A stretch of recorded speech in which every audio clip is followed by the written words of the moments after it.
Yo, what's good YouTube? Guys, today I have a super fun build to show you. We're going over the Turian Havok Trooper.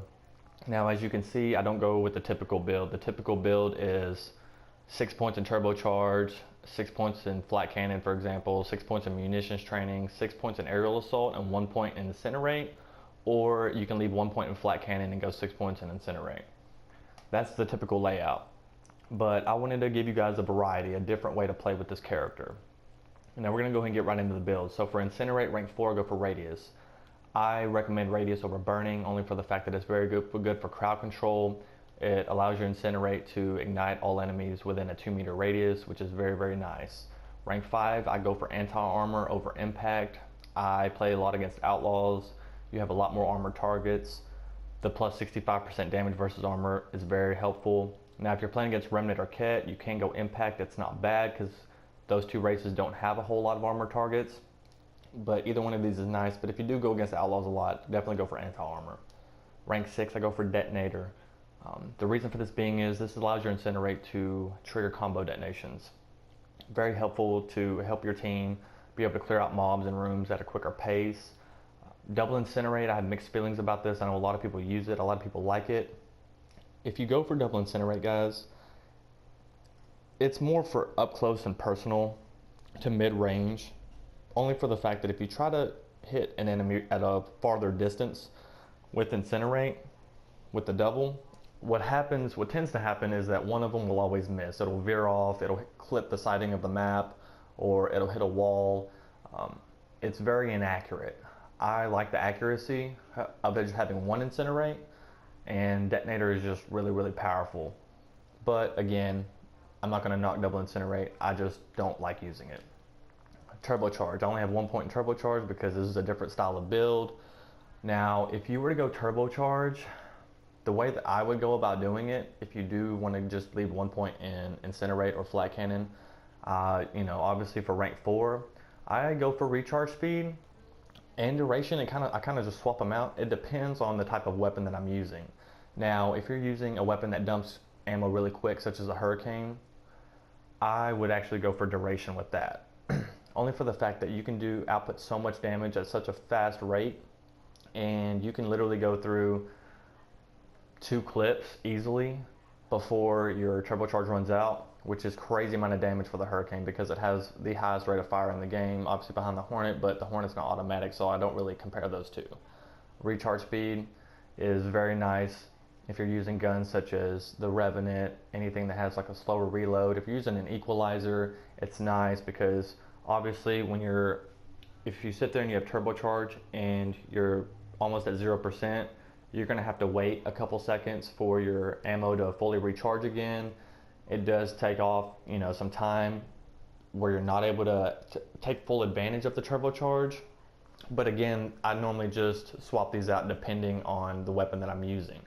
Now for rank 5, I always go for damage and force because the 15% extra gun damage and 15% extra gun force is just really helpful and really nice.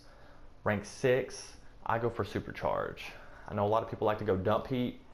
I prefer supercharge. It gives you plus 20% rate of fire. With the Hurricane, it's crazy strong. Okay, shoots super fast. And it gives you plus 20% clip size bonus, which is always great. You can't even go wrong with that. Now, but for Flat Cannon rank 4, I go for damage and force for this. This gives you plus 50% area damage and plus 35% area force. Again, this is very good for crowd controlling and being able to DOT number of enemies, at one time. Power cells isn't bad either. I just go with damage and force. That's just what I like that over the power cells. Now for rank 5, I go for Anti-Armor. Again, this gives you plus 75% damage versus armor. I play a lot against Outlaws. I'm going to have a lot of armor targets to go against. Being able to just wipe them out really quickly is just awesome. Rank 5 Stunning, you can go with this. I do go with this for my Krogan Mercenary build. It's very nice, especially against Remnant and Ket because they don't have a whole lot of armor targets. So you don't really, you're not really put at a disadvantage if you do decide to go Stunning if you're playing against those two races, but I just go with Anti-Armor with this build. Rank 6, if you go for Stunning, for rank 6 I would go for Flak, only for the fact that it gives you a lot more crowd control and you can stun a lot more enemies at one time. But with this, since I'm going anti-armor, I like to go Shredder to be able to just DOT bigger bosses such as Hydras and you know, Berserkers, anything like that, Nullifiers, Destroyers. I just like the Shredder for that instance. It makes the enemies take 100 more damage per second, and it lasts for 8 seconds. It's just good because it you know, it meshes well with Incinerate because they both have damage over time. So they stack really nice together. Now for munitions training, rank 4, go for power augmentation. This is going to soup up the damage output from your Incinerate and your flat cannon. And it also allows you to carry one more flat cannon. You know, you can't even go wrong with that. You can go weapon training if you want to, but since this is like a power-based build pretty much, I go with power augmentation. That's what I would recommend if this is the way you wanted to go. Now for rank 5, I recommend weapon efficiency. The plus 15% weapon reload speed is very good, especially with weapons that reload at a slower rate, such as shotguns like the Ruzad. And it also gives you a plus 25% weapon clip size, which is going to give you, for example, with the Dawn, an extra bullet. You know, with that type of weapon, it's just super, super efficient. It also gives you plus 20% more weapon spare ammo, so it's going to allow you to not have to hit ammo boxes as often. Now, rank 6, you can go either way with these. Okay, you can go sustain fire if you like. This is going to help your team be able to shred up, you know, enemies at quicker pace. I like precision, gives you plus 20% weapon headshot weak point bonus. There's a reason I go for precision, and I'll get into that here in a moment. But this also gives you plus 25% weapon accuracy and plus 25% weapon stability. Aerial assault, rank 4, I go for health and shields.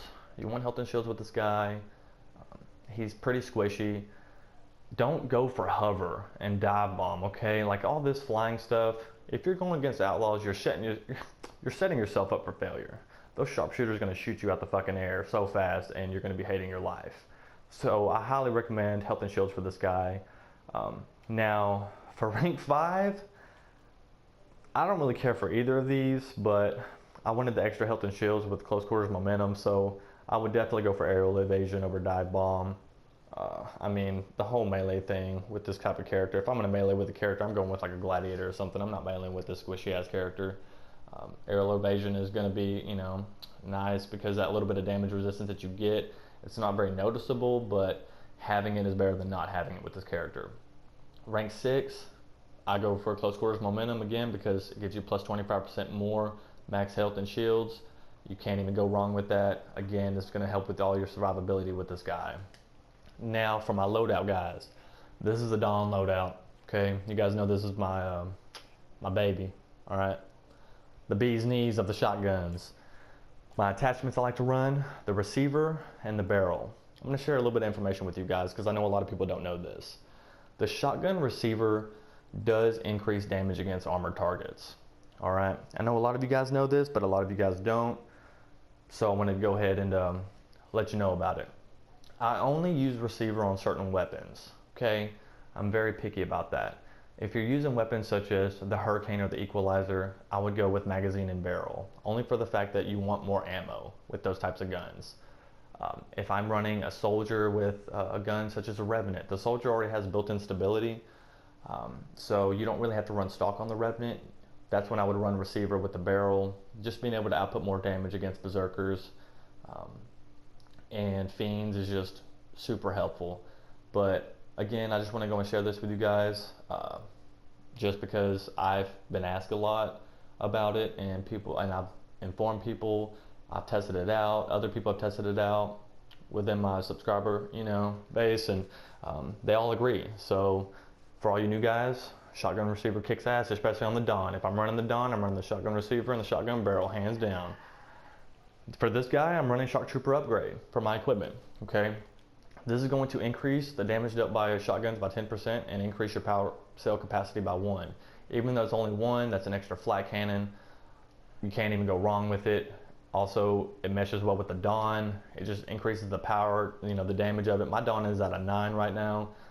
As you can see, it's got 1,229 damage. That's also without me going weapon damage on this guy, which would, soup up the damage output a lot more. Now for consumables, guys. What I normally run with this guy, I always run Universal Power Amp. This is going to increase your overall damage dealt by a certain percentage. This is going to increase the damage dealt by your gun, by your incinerate, by your flat cannon. Gives you an overall increased damage. You just fuck shit up with this guy. Okay, you're going to see that in the gameplay. You just destroy shit. For your second booster, now if you're having problems staying up on your feet, go for Cyclonic. Since I'm running the Dawn, it doesn't prime very fast, so I don't really go for an ammo type. I'd always normally go for a shotgun rail lamp just to increase the damage of the Dawn even more. Because the Dawn kicks ass, and if you guys don't know, when they buffed the Dawn, they intertwined a built-in ability with it where it already does increase damage versus weak point, bonuses, and that stacks well with the precision that I put on my passives. So again, if you're nailing headshots on berserkers, you're going to shred them so quick. Hydras, if you're hitting them in the weak spot, they're just going to die so fast. I mean, this build layout, guys, is crazy fun. Okay, I know some of you are a little bit iffy about it, but try it out before you knock it. This shit wrecks. In the gameplay, I am playing with some subscribers. Super Sadism, super cool guy, Young Slim 420, and Naughty Nemesis. Awesome people if you run into them. They're great people to play with. And but that's going to conclude the build video, guys. I hope you enjoyed it. If you did, make sure to leave a thumbs up for me. I also wanted to let you guys know that I do have a donation link. So if you feel free to help support the channel if you want to. It's not mandatory by any means, but the option is there just in case you do want to help support the channel. It's going to be in the description below. If you're new to the channel and you want to stay tuned for more build videos and build updates for post-patch 1.06, make sure to hit that subscribe button for me. I hope everybody has a great day and stay blessed. Peace.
Major enemy targets nearby. Let's take them out.